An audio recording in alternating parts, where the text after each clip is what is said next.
죄송합니다. 예. 오늘 승천 이야기 하는 거예요. 예, 승천 이야기 하는 거예요. 어쨌든 그래서 그리스도인이라는 이름은 가졌지만 무속적 기독교, 기복적 기독교 신앙에 빠져가지고 지금 자기가 우상 숭배에 빠져 있는지 모르는 그리스도인이 참 많아요. 나는 교회 다니니까 정통신앙, 바른신앙, 건강한 신앙을 갖고 있다라고 착각하는데 사실 그걸 가만히 들여다보면은요, 그냥 다른 사람들 절간 다니듯 우상 숭배하는 것과 별반 다르지 않은 사람들을 많이 보게 돼요. 이런 우위에 빠지지 않으려면 우리는 계속해서 정직하게 사랑하는 하나님 우리 아버지 앞에서 왜요? 왜요? 하고 여쭤야 되는 거예요. 왜라는 질문에 두 가지 방법이 있어요. 두 가지 방법이 있는데 마음에 가득한 의심이 있고 막 회의가 있고 막 비난을 담아가지고 왜요? 그런 게 있죠. 왜 그러는 건데요? 하면서 막 그냥 왜라고 묻는 게 아니라는 거예요. 그냥 비난하려고 그렇게 그런 전제로 묻는 왜요도 있고요. 마음에 깊은 사랑과 존경과 경외를 담아서 왜요? 왜 그러는 건데요? 하면서 그렇게 여쭙는 것도 있고요. 당연히 좋은 그리스도인은 마음 가득 아버지 하나님을 향한 깊은 사랑과 존경과 경외를 담아서 아버지 왜 그러시는 건데요? 여기서는 왜 그러셨는데요? 여기서는 왜 이런 사건 속에 이렇게 역사하셨는데요? 왜 그러셨는데요? 이렇게 질문하겠죠. 우리는 하나님 말씀을 한 번에 다 믿고 다 알고 받아들이지 못해요. 그래서 우리가 그러기에는 우리 에덴에서 타락한 이 사람의 지금 현재 상태가 너무 많이 망가져 버렸어요. 우리의 지성도 우리의 영성도 너무 많이 오염돼 버렸어요. 그러니 알지 못하는 영적인 일에 모르는 부분과 의심이 생길 수밖에 없어요. 모르는 건 정직하게 모른다 해야죠. 왜 그렇게 되는지 모를 때는 왜 그러시는 건데요? 왜 이렇게 하셨는데요? 여쭤봐야죠. 그냥 의심이 생기면서 왜요? 하고 질문하지 않는단 말이죠. 우리 한국교회 그리스도인들이. 현대 어떤 사람은요, 하나님 말씀에 대해서 합리적인 의심을 하는 것이 신앙에 유익하다라고 생각하는 사람도 있어요. 이런 사람들 중에는요, 아주 자기가 잘 배웠고 아주 그냥 고급 정보, 고급 지식을 가지고 있기 때문에 나는 굉장히 인격적이고 자기는 굉장히 상식적이라고 생각해요. 그래가지고 그렇기 때문에 나는 우리 아이에게는 신앙을 강요하지 않을 거야. 신앙에 관한 한 아이가 자라나가지고 스스로 결정할 나이가 되면은 자기 스스로 결정하는 거야. 이런 분도 있죠. 아주 인격적이고 멋있는 것 같죠? 그에게 자유를 주는 것 같고요. 하지만 이런 생각은 인문주의적인 생각이에요. 성경적이지는 않아요. 인문주의적일지는 몰라도, 인본주의적일지는 몰라도 성경적이지는 않다. 성경은 계속 부모는요, 인격적인 영향력을 자녀에게 아버지 하나님을 경외하는 옳은 길, 바른 길로 안내해야 된다라고 성경은 우리에게 가르치고 있어요. 강제할 수는 없어요. 하나님도 강제하지 않으시니까요. 그러나 멈추면 안 된다는 거예요. 부모로서 자녀에게 건강하고 거룩한 영향력을, 옳은 길, 바른 길을 안내하는 그 역할을 수행하는 일을 멈춰서는 안 된다. 또 자녀들을 위해서 기도하는 일을 멈춰서는 안 된다. 그래서 멈추면 안 되는 거룩한 영향력의 제1번째 수혜자가 바로 신앙의 부모에게는 자녀라는 얘기죠. 자녀. 주위에 가끔 인문학을 가르치는 것이 마치 신앙을 잘 가르치는 것처럼 생각하는 사람들을 많이 봐요. 근데 나름 옳다라고 생각하는 신앙을 찾으라는 거죠. 자녀에게. 너 나름대로 네가 옳다라고 하는 신앙대로, 신조대로 그렇게 살아. 신앙은 자유니까. 아빠는, 엄마는 예수님 믿어. 근데 너는 네가 옳다고 생각하는 그 신앙 너가 선택해서 믿어. 이게 쿨한 것처럼. 특히 많이 배운 분들 중심으로 이런 분위기가 많아요. 종교개혁 이후에 정통신앙을 가진 그리스도인이 가장 경계했던 것이 프랑스 혁명이 가져온 인문주의 사고방식이에요. 인간이 중심에 있는 거예요. 온 우주에 사람이 중심이고요. 그 사람들 중에 자신이 중심이 돼서 사고를 하는 거죠. 마치 인생의 주인공, 온 우주의 주인공이 자기가 된 것 마냥. 그쵸? 어느 정도는 옳다라고 생각됐어요. 근데 성경은 절대로 그렇게 말하지 않고 사람이 중심이 되어서 생각을 하는 사고방식. 그럼 여러분 주변만 봐도 어렸을 때부터 인문학적 교육을 열심히 시켜가지고 아이가 열심히 학교 공부는 나중에 학교 공부는 진짜 대단한데요. 결국 아이들이 불신자가 되는 경우가 허다합니다. 인문주의적인 사고방식 루틴에 따라서 이 작은 가르침부터 시작해서 중간 가르침, 고등 가르침, 큰 가르침이라고 하는 대학 가르침, 대학원도 또 이상으로 대학원까지 가가지고 이 전공 박사학위까지 받는 그런 엄청난 그 학문을 하는데요. 결국 그런 사람들이 뭐 불신자가 되는 경우가 허다해요. 인문학적인 가르침의 루틴이거든요. 자녀가 세상 학문에는 능통했는지는 모르지만 그래서 하나님 아는 지식에는 멀어져 버린 아이들이 참 많다는 말이죠. 지금 우리 논의는 이런 인문학적인 왜요? 진짜요? 하면서 이렇게 거짓말하는 것처럼 부정하는 것처럼 그렇게 의심 가득한 불신 가득한 왜요? 이게 아니라 참된 그리스도인에게 요구되는 왜요? 아버지 왜 그러시는 건데요? 이건 왜 그러셨을까요? 이런 자세. 하나님을 더욱 알고 싶고 하나님을 더 이해하고 싶은 거예요. 그분 마음에 더 다가가고 싶은 거죠. 그래서 뭐 도대체 이런 게 맞을 리가 있어? 신화 얘기지, 만화 얘기지, 동화 얘기지 이런 관점이 아니라 하나님 내 아버지 어떤 의도로 이런 일을 하셨어요? 왜 그러셨을까요? 난 도저히 머리가 작아서 이해가 안 되는데 하나님 도대체 왜 그러신 건데요? 이런 취지죠. 사랑하는 사람이 생겼다고 생각해봐요. 정말 막 눈을 감아도 아른아른거리는 정말 사랑하는 사람이에요. 옆에 계신 그분이 맞죠? 너무 사랑해요. 눈을 감아도 보고 싶고 뜨면은 더 보고 싶고 막 그죠? 그런데 만난 지 얼마 안 됐어. 내가 이 사람 이름밖에 몰라. 너무 사랑해. 그러면 어떻게 하고 싶어요? 그 사람에 대해서 더 알아가고 싶어요. 집은 어딘지, 어떻게 살아가는지, 취미는 뭔지, 맛있게 먹는 음식은 뭔지, 그죠? 여러 가지로 그 사람이 좋아하는 모든 것들을 다 알고 싶어요. 다 알고 싶어요. 그래서 사랑하는 사람 더 알고 싶어서 연인의 입에서 그런 거죠. 왜요? 뭐예요? 하면서 계속 사랑하는 연인에 대해서 더 깊이 알아가고자 왜 그러는 건데요? 이건 뭔데요? 이거 좋아하세요? 정말요? 와, 이렇게 하면 하나님을 사랑하고 존엄히 여기고 경외하기 때문에 아버지 하나님께서 우리에게 보여주고 알려주신 그 일들에 대해서 정말 큰 놀라움과 감격 속에 더 알려고 하는 것. 알고 싶어요, 하나님. 하나님에 대해서 더 깊이 알고 싶어요. 넓게 알고 싶어요. 높이 알고 싶어요. 바로 그것이 그리스도인에게 요구되는 바른 방식의 왜요라는 거죠. 그러면 여러분은 사도신경의 이 부분, 곧 구주 예수님께서 부활하신 후에 승천하신 일에 대해서 혹시 질문해 보셨어요? 성경을 읽다가 이해가 되지 않는 부분은 전 물음표를 치는데 물음표가 이 승천 이야기 옆에 물음표가 있냔 말이에요. 구주 예수님의 부활은 그나마 관심 받는 영역이죠. 왜냐하면 나도 예수님처럼 죽어도 다시 산다. 이게 얼마나 신나요. 예, 죽어도 내가 다시 산다. 근데 사는 정도가 아니라 지금 이 몸보다 훨씬 더 완전한 몸으로 영원히 살 몸으로 부활한다. 아싸, 난리 났다. 그 관심 대상이에요. 그냥 부활은 예수님처럼 나도 다시 살 거다. 또 내가 다시 산 내가 영원히 죽지 않고 더 완전한 몸으로 구주 예수님과 함께 영원히 행복하게 살고 싶으니까 부활에 대한 지대한 관심이 많아서 부활에 대해서 좀 궁금해했던 분들은 많았는지 모르지만 그러나 구주 예수님의 승천은요 그리스도인의 관심에서 일반적으로 좀 멀어요. 승천. 심지어 한국교환에서는 구주 예수님의 승천일을 기념하지도 않아요. 예수님 부활절은 있죠. 승천절 지켜요? 안 지키죠. 그래서 구주 예수님의 승천에 대해 관심이 멀어요. 근데 신앙원력 보시면 여러분 성경 우리 2025년도를 향한 카렌다 지금 배부하고 있는데 거기 보시면 승천일이 있어요. 예. 그래서 오늘은 이 승천에 관한 질문을 좀 우리가 물음표를 달아보죠. 이렇게 한번 물어보면 어떨까? 예수님 부활하신 후에 왜 계속해서 제자들과 함께 계시지 않고 하늘로 올라가셨어요? 부활하신 다음에 그냥 완전한 몸으로 그냥 이 땅 위에 계시면은 사람들이 야 죽었다가 다시 살아난 분 진짜 우리 구주 예수님이네 하면서 그렇게 됐을 텐데 왜 하늘로 올라가셨냐고요? 이런 질문 안 생겨요. 어떤 분은 뭐 당연한 거 아니야? 뭐 쓸데없는 질문을 하고 그래.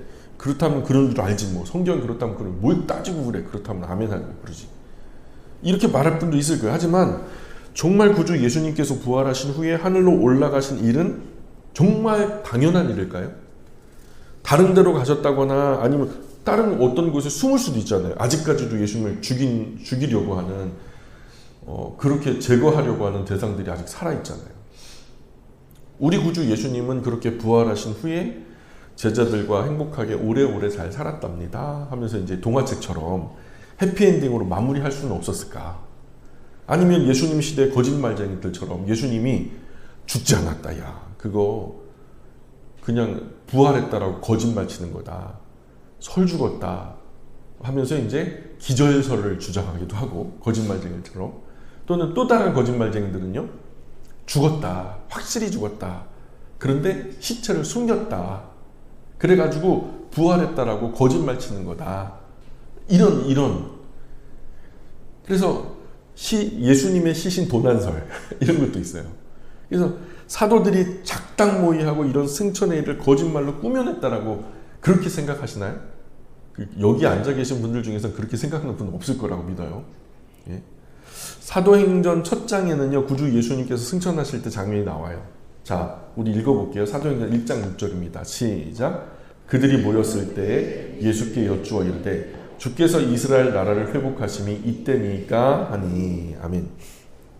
본문에 보면요, 성경은 분명히 구주 예수님께서 승천하실 때를 어떤 때래요? 그들이 모였을 때. 그죠? 그들이 모였을 때. 왜 예수님은 사람들과 상관없이 아무 때나 승천하지 않고 안 볼 때 승천하면 안 되나? 뭐 그냥 조용히 승천하시면 안 돼요? 근데 그들이 모였을 때 왜 꼭 그때 승천하셔야만 했을까요? 왜 구주 예수님은 굳이 하늘로 올라가시는 장면을 제자들에게 보여주려고 일부러 모으시는 흔적도 있거든요.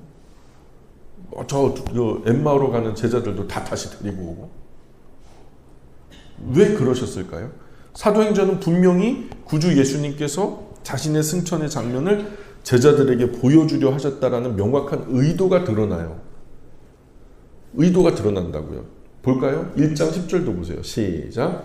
올라가실 때에 제자들이 자세히 하늘을 쳐다보고 있는데 흰옷 입은 두 사람이 그들 곁에 서서. 자, 이거 보세요. 예수님께서 하늘로 올라가실 때에 어떻게 하고 있었대요? 제자들은 자세히 하늘을 쳐다보고 있었다 말하잖아요. 그쵸? 이 제자들이 이러는 모습 때문에 천사도 조언을 해요. 11절에 천사들이 뭐라 그러죠? 같이 읽어볼게요. 시작. 이르되 갈릴리 사람들아 어찌하여 서서 하늘을 쳐다보느냐? 너희 가운데서 하늘로 올려지신 이 예수는 하늘로 가심을 본 그대로 오시리라 하였느니라. 아멘. 자, 우린 두 가지를 기억해야 돼요. 두 가지. 하나는 사도행전은 구주 예수님의 승천하는 장면을 제자들에게 의도적으로 보여주려고 하셨다라는 거. 의도성이 보인다. 예수님 그 승천하시는 장면을 제자들에게 의도적으로 보여주셨다라는 거 첫 번째. 두 번째는 승천하시는 그 사건과 더불어서 제자들에게 보여주신 이유는 그냥 멋있는 장면 구경하라고 보여주시진 않았을 거예요. 그렇죠? 승천하시는 그 사건 배후에 엄청난 교훈이, 뭔가 말씀하시고자 하는 이야기가 있었기 때문에 그것을 보여주셨다는 거죠. 그 명확한 교훈이 승천 사건 안에 있음을 우리가 분명히 알아야 된다는 거예요. 종교개혁자 존 칼빈은요, 이 부분을 천사가 이야기한 부분을 천사가 책망했다라고 생각을 해요. 그래가지고 구주 예수님의 승천과 그것을 올려다보던 그 제자들, 이들에 대한 천사의 책망의 내용을 존 칼빈은 이렇게 말합니다. 이렇게 말해요. 그들이 책망받은 것은 구름이 그들 사이를 가로막아 육체적 감각으로는 그분을 볼 수 없게 됐을 때 그들이 구주 예수님을 육안으로 보려고 했기 때문이다 생각하고, 그러므로 우리가 이 구절에서 배워야 할 것은 믿음으로 말미암지 않고는 하늘에서도 땅에서도 우리가 구주 예수님을 찾아서는 안 된다는 사실이다. 더욱이 세상에서 육체적으로 우리와 함께 계시기를 바라서는 안 된다는 사실을 배워야 한다. 이렇게 말하고 있어요. 칼빈에 의하면 구주 예수님은 의도적으로 제자들에게 승천 장면을 보여주셨어요. 그러나 이들이 그 장면을 보면서 육체적 방식으로 이해해서는 안 되었다라는 거예요. 그리고 이것을 거꾸로 말하면 이런 뜻이 됩니다. 우리 구주 예수님은 승천하는 장면을 통해서 이 땅의 것이 아니라 하늘을 봐라. 하늘을 봐라. 하늘을 제자들이 발견하고 깨닫기를 바라는 거죠. 눈을 들어 하늘을 봐라. 눈을 들어 하늘을 봐라. 지금 내가 나의 인생 33년 태어나심과 사심과 고난과 죽음과 부활과 승천, 이 예수님의 일생을 통해서 말씀하시는 그 인생의 언어는, 그 메시지, 인생 메시지는 땅에 속한 것이 아니라는 거예요.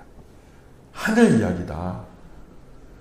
정교의 사제면서 탁월한 예배신학자인 알렉산더 슈메만이라는 사람이요, 예전서이면서 동시에 세계관 가치관에 관한 책인 세상에 생명을 주는 예배라는 책에서 예배의 핵심을 뭐라고 말했냐면 변모시키는 것이라고 말해요. 이 변모의 핵심은 땅의 것을 하늘의 것으로 변모시킨다. 사람들이 땅의 관심을 하늘의 관심으로 변모시킨다.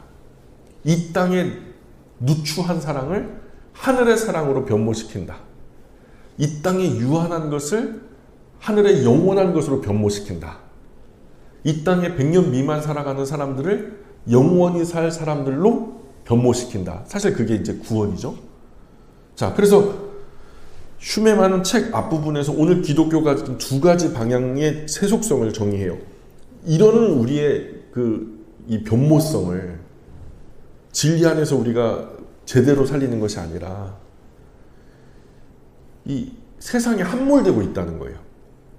세상과 짝하여 살다가 그냥 세속적인 그리스도인, 그래서 세상 속에 막 섞어찌개를 해놨는데 누가 그리스도인이고 세상 사람인지 알지 못하는, 그렇게 완전히 그냥 섞여버리고 그냥 일체돼버린, 또 다른 편으로는 세상 싫다, 그래서 세상을 향해 등지고 도피하는 세속성이라는 것도 있다는 거예요. 세상 속에 살라 하셨는데 여러분, 등불이 저 산속에 아무도 없는 데서 혼자 켜져 있으면은 그게 무슨 의미가 있냐고요. 그 등은 어디 켜져야 된다고요? 말 아래 두지 않고 등경 위에 두어서 많은 사람들에게 비치게 한다라고 하는 거잖아요. 그래서 첫 번째는 워낙 교회가 세속되다 보니까 우리에게 익숙한 말이라 설명할 필요도 없어요. 왜냐하면 그리스도인인데 세상 사람인가 똑같은 사람들이 많으니까. 두 번째는요, 그리스도인이 세상으로부터 도피하는 것, 그래서 세상을 포기하는 것, 마치 경건하게 산다고 기도원주의 영성을 가지고 영지주의적 영성을 가지고 수도원주의적 종교 함몰, 그래서 세상과 전혀 섞이지 않고 완전히 이질적으로 물과 기름처럼 나누어져 버려서 거룩한 영향력을 세상에 미치지 못하게 되는, 그 또한 슈메만은 세속적으로 변질된 거다라고 말하는 거예요. 그래서 이런 통상의 기독교 양식에 반하죠. 슈메만의 주장의 핵심은 이렇게 말해요. 사람은 세상을 자신의 몸속에 받아들여 그것을 자기 자신으로, 자신의 살과 피로 변모시켜야 하는 존재다. 세상은 재료, 즉 만물을 포괄하는 한 거대한 성만찬을 위한 재료로 창조되었고, 사람은 이 우주적 성례의 제사장이 되라고 창조되었다. 그러니까 거룩함, 하나님께 닿는 모든 것이 거룩하여지죠. 더 큰 존재가 우리에게 닿으면 우리는 거룩해져요. 근데 세속적인 우리가 우리보다 낮은 수준의 것들에 닿는 순간 그것들은 오염돼요. 하나님의 거룩함에 우주와 만물이 닿으니까 아름다워져요, 누추해져요? 아름다워지죠? 근데 죄악된 인생이 지구라고 하는 아름다운 별에 떨어져서 만지는 모든 것마다 망가지고 부서지고 파괴되죠. 그게 다른 거예요. 큰 존재가 작은 존재에게 영향력을 준다. 그래서 때문에 그리스도인은 그나마 망가지고 오염된 사람들 가운데 하나님의 거룩함으로 터치를 받아서 거룩하여진 존재, 그러니 우리의 거룩함으로, 하나님이 우리에게 주신 거룩함으로 세상과 만물을 거룩하게 변모시킬 책임이 있다. 그게 우리 그리스도인의 사명이다. 우리가 동료에게 닿으면 동료의 인생도 거룩하여지고, 자녀에게 닿으면 자녀의 인생도 거룩해지고, 그죠? 우리가 직장에 가면 직장이 거룩해지고 학교에 가면 학교가 거룩해지고 그래서 우리 그리스도인은 이런 의미로 세상을 하늘의 것으로 변화시키기 위해서 부르심을 받았다라는 거예요. 때문에 우리가 드리는 예배가 바로 이 일을 가능하게 하는 기본적인 원동력이 된다는 거예요. 왜냐하면 예배를 통해서 우리는 하나님의 터치를 받거든요. 그 하나님의 말씀에 만지심을 얻는 거죠. 그러니 그 큰 존재가 나를 만지시니 내가 거룩하여지고 그 말씀으로 거룩하여진 나라는 존재가 세상으로 나아가서 세상 것들을 터치할 때 또한 거룩해질 거라는 거죠. 이게 원동력이라는 거예요. 그래서 우리 그리스도인은 몸으로 예배하는 일을 통해서 세상을 영으로 변모시키는 사람들이라는 거예요. 여기 육체와 영 간에 긴밀한 연합이 있으며 우리의 지향점이 있는 거예요. 우리는 땅에 살면서 땅을 하늘로 바꾸길 원해요. 저 하늘을 바라보게끔 만들어야 하는 사람들이라는 거예요. 이 땅에만 있는 것이 아니야. 눈을 들어 하늘을 봐. 영원한 삶이 있다. 계속해서 우리는 이 세상의 모든 땅에 속한 것들을 하늘에 속한 것으로 전환해야 된다는 거죠. 하이델베르그 교리문답 승천에 관한 관점에서 뭐라고 얘기하냐면 49문에 이런 말이 나와요. 그리스도께서 하늘에 오르심은 이게 하늘에 오르심. 그리스도께서 하늘에 오르심 이게 승천이죠. 그리스도께서 하늘에 오르심은 우리에게 어떤 유익을 줍니까? 그러죠? 근데 답변이 뭐냐면 첫째, 둘째 하다가 셋째 이렇게 대답해요. 셋째, 그리스도는 그 보증으로 그의 성령을 우리에게 보내시며 우리는 성령의 능력으로 말미암아 그리스도께서 하나님 우편에 앉아 계신 위의 것을 구하고 땅의 것을 구하지 않습니다. 하면서 근거 구절 빌립보서 3장 20절, 골로새서 3장 1절하고 마침표를 찍어놨어요. 개혁파는요, 성찬론에서 성찬식 알죠? 그 성찬식 하면은 예수님의 살과 피를 먹잖아요. 그리고 그분의 살이 내 안에 들어오고 그분의 피가 내 안에 뿌려짐으로 나는 거룩하여진다. 아멘. 그래서 성찬식이 바로 개혁파는 성찬론에서 루터파를 비판하면서 루터파 성찬론은 어떤 의미냐면 승천의 의미가 필요 없어진다라는 점을 강조해. 루터파는 뭘 얘기하냐면 공제설이라는 설을 주장하거든요. 공제설은 이미 부활하신 구주 예수님의 몸은 기본적인 속성이 편재하십니다. 안 계신 곳이 없는 거죠. 세상 모든 곳에 다 이미 존재하고 계시기 때문에 우리 몸과는 달리 전 세계 어느 곳에서든지 한꺼번에 동시에 존재가 가능하다는 거죠. 하지만 개혁파는 이렇게 하면 승천의 의미가 사라진다라는 주장이죠. 못하러 승천해요. 승천의 필요가 뭐가 있어요? 어디거나 그럼 하늘에도 계신 거지. 하나님 보좌 우편에는 안 계신가? 거기도 계시다는 주장이죠. 근데 구주 예수님께서 이미 온 세상에 다 편재해 계시는데 굳이 하늘에 올라가셔서 거기 계실 이유가 없다는 거죠. 이 사도신경에서 이런 신앙을 고백할 이유도 없다는 거죠. 만약에 구주 예수님이 몸이 편재한다면 구주 예수님은 지금 보좌 우편에 육으로 계시지만 나의 바로 옆에도 육으로 계시는 것이 되니까요. 근데 옆에 보세요. 옆에 누가 있어요? 예쁜 내 아내가 있죠. 내 남편이 있죠. 예수님이 안 보이네요? 어떻게 된 일이에요? 그래서 정말로 성찬 때 구주 예수님이 몸이 되어서 우리가 떡을 먹고 잔을 마실 때 이 목구멍으로 꼴깍 넘어가는 순간 예수님의 살이 되고 예수님의 피가 된다라고 주장하는 것이 로마 가톨릭이에요. 그래서 이거 화채설이라고 하는데요. 화채설. 그래가지고 이제 한 엉뚱한 과학자가 진짜로 그렇게 되는가 알고 싶잖아요. 그래서 이제 마지막 병상에서 성만찬을 맞고 죽으신 분, 그 분의 배를 갈라서 위를 확인해 보니까 거기 뭐가 있었게요? 예수님의 살 한 조각, 피가 혈흔이 나왔을까요? 그대로 빵과 포도주가 있었다는 거죠. 그래서 자, 정말 성만찬 때 구주 예수님이 몸이 되어 이 떡 안에 함께 계신다면, 그렇다면 구주 예수님은 왜 굳이 승천하신 걸까요? 개혁파는 이 점을 잘 지적한 거죠. 이런 이유로 개혁파는 성찬 때 고대 교회에서 전례에 있었던 수루숨 코르다, 즉 마음을 드높이, 이것을 굉장히 중요하게 생각해요. 우리가 성찬 받을 때 뭐 로마 카톨릭 화채설 주장처럼 아까 그렇게 말씀드렸던 것처럼 구주 예수님의 몸을 하늘로부터 땅에 끌어내려가지고 지금 굳이 내 안에 그것도 온전히가 아니라 그 조각을, 살점을, 피 일부를 내 안에 먹는 순간 예수님 몸으로 바뀐다니까 그거 잘라내가지고 내 안에 두는 거잖아요. 죽기 전 성만천 받은 사람 몸 갈라니까 그게 아니라니까요. 그래서 우리 개혁교회는 우리 구주 예수님께서 이미 편재하심으로 아무데나 계셔도 상관없다라는 루터파의 공제설에도 반대해요. 그리고 로마 카톨릭의 화채설에도 반대해요. 그래서 기념설이에요. 우리는 기념설. 이것을 통해서 주님 나를 위해 찢기신 몸과 나를 위해서 흘리신 피를 기억하자. 기억하자. 예수님 그러잖아요. 나를 기념하라. 그게 뭐 Don't forget me not. 이제 forget me not. 나를 잊지 마라. 그죠? 그래서 성령님을 통해서 이제 우리를 하늘에 들려 올리심에 초점을 맞추는 거예요. 구주 예수님처럼 우리도 들려 올리심을 받을 거라는 거죠. 그래서 승천은 그리스도인의 소망이에요.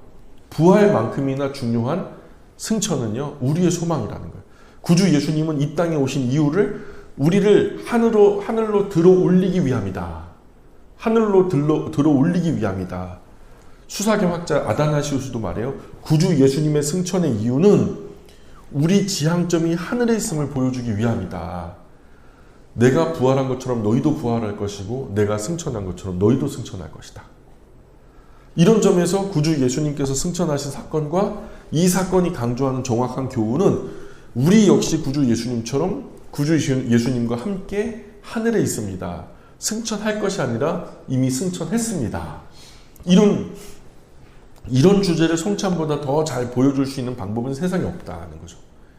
이 놀라운 진리를 우리에게 눈으로 보여주고 오감으로 만족시켜 줄 수 있는 이 진리를 가르쳐 줄 수 있는 방법은 이 성만찬밖에 없다는 거죠. 그리고 구주 예수님의 부활이 앞으로 다시 살아날 부활이 아니라 이미 부활한 우리에게 강조점을 두었던 것처럼 구주 예수님의 승천 또한 앞으로 승천할 우리가 아니라 이미 구주 예수님과 함께 하늘에 있는 우리를 조명하신다는 거예요. 뿐만 아니라 이런 변모의 힘, 이제 하늘에 속하였으니 세상으로 나아가서 이 땅의 것, 하늘의 것으로 변모시키는 삶을 살아갑시다. 우리의 거룩하게 터치해 주신 하나님의 은혜를 힘입어 우리 또한 우리가 닿는 모든 것들을 거룩하게 합시다. 우리가 만나는 사람마다 전부 다 예수님 욕하고 저런 놈이 교회 다니는 놈이라고 막 그러면서 막 욕하고 그러면은 거룩하게 해지는 게 아니라 여호와 이름이 망령도 일컫는 거죠. 그건 역기능이에요. 그래서 우리 구주 예수님과 함께 하늘에 있는 우리를 조명한 변모의 힘. 그래서 이런 결단에 성찬보다 더 적합한 건 없다는 거죠. 구주 예수님, 우리 아버지 하나님의 은혜와 구주 예수님의 그 십자가의 은혜를 힘입어 우리가 거룩하여진 것처럼 우리 또한 세상의 것들, 이 땅의 것들을 영원한 하나님의 나라의 것들로 변모시키는 자리가 성찬상에서 일어나는 현상이라는 거죠. 그래서 구주 예수님은 바로 이 사실을 제자들에게 알려주기 위해서 제자들이 보는 가운데 승천하신 거예요. 땅의 것이 하늘의 것이 되는 현장을 보여주는 거죠. 세상 육체가 죽음에 지배되지 않고 다시 살아 부활하신 그 부활하신 육체가 그게 끝이 아니라 이 땅의 것이 영원한 하늘의 것으로 변화되어지는 변모의 능력을 상징적으로 보여주신 것이 바로 승천이라는 거죠. 저 또한, 여러분 또한, 그분을 따르는 모든 이들 또한, 그분을 통해서 거룩하여진 모든 존재가 또 영원한 하나님의 나라에 속하게 된다라는 그런 의미죠. 그래서 구주 예수님은 바로 이 사실을 제자들에게 알려주기 원하셨던 거예요. 그래서 땅의 것이 하늘의 것이 되는 현장을 보여주신 거죠. 우리는 이 구주 예수님의 가르침 때문에 지금도 땅에 살면서 눈을 들어 하늘을 바라보는 사람이 된 거예요. 지금 우리가 비정상이 뭐예요? 그리스도인이어서 땅만 보고 사는 거예요. 나는 그리스도인으로서 세상을 살아갑니까? 예? 세상 사람으로 세상을 살아갑니까? 나는 그리스도인이죠? 아멘입니까? 근데 그리스도인으로 세상을 살아갑니까? 아니면 그리스도인이라는 이름은 예배당에만 있고 예배당 문 나가면서는 세상 사람 명찰 갈아 끼고서 세상에서는 세상 사람으로 살아갑니까? 요즘 이런 말들이 많이 들려와요. 교회 안에 불신자가 너무 많다. 예, 그리스도인이 된다는 것, 교회의 일원이 된다는 것은 이 할례가 보여주듯이요. 세상적 사고를 끊고 하늘을 바라보며 살겠다라고 하는 그런 의미예요. 나는 오늘 어떻게 살았나요? 땅의 일들을 위해서 땅의 것만을 쫓아 땅을 보며 살았나요? 아니면 비록 똑같은 땅에 살았지만 하늘의 일을 위해서 하늘의 것을 쫓아 하늘을 바라보며 살았나요? 깊이 생각해 볼 일이죠. 삶과 죽음이 붙어 있다고요. 축복과 저주가 붙어 있다고요. 오늘 예수님은 그분의 승천을 통해서 택한 그분의 백성이 이 땅을 넘어서 영원한 하나님의 나라를 바라보기를 원하시는 거죠. 승천이라는 그 주제를 통해서. 마지막으로 로마서 13장 14절 같이 읽고 마치겠습니다. 같이 읽어볼까요? 시작. 오직 주 예수 그리스도로 옷 입고 정욕을 위하여 육신의 일을 도모하지 말라. 아멘. 우리 여기까지 하겠습니다. 기도하겠습니다.